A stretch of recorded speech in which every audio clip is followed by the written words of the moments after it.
Hi, Corey. Good evening from the Miami Performing Arts Center. And that's right, I'm in what's been transformed. It's an auditorium, but they've transformed it into a spin room past the rows of reporters that will be seated where I am once everything gets going. You can see kind of an empty space back there in between where I am and the projector. That's where the candidates and their surrogates, that's other elected officials who've endorsed them, or their campaign managers, will be trying to underscore those messages that they'll be making on the stage tonight beginning at 9 o'clock in what is the first big test of this Democratic primary season.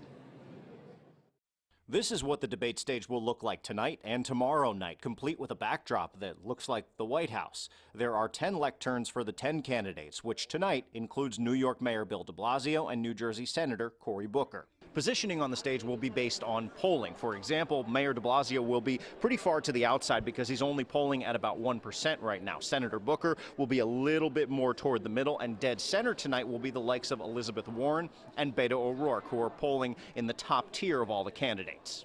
Each contender will have 60 seconds to answer each question and a closing statement. 30-second rebuttals during the 2-hour debate will be allowed by the moderators as merited. All candidates will have to decide how aggressively to go after two men who will not be on the stage. President Trump has already hinted he might live tweet the debates, and front-running former Vice President Joe Biden will be part of tomorrow night's debate. As for the issues, we're anticipating questions about immigration detention camp funding.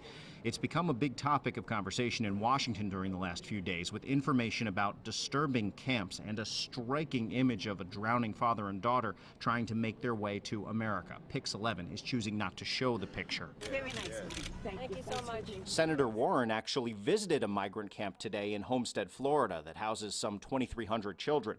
And Booker tweeted, "There's nothing criminal about seeking a better life for your family. We have to do the right thing and decriminalize border crossing."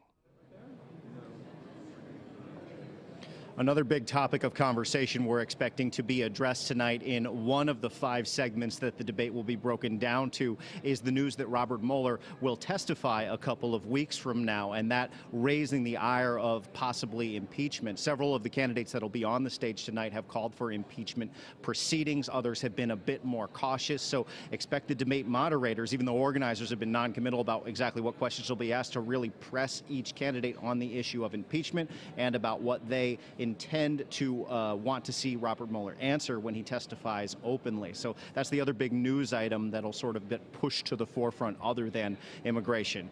Another live update, of course, at 10 o'clock, and we'll be across the Pix 11 social media feeds all night. Live in Miami, Henry Rossoff, Pix 11 News.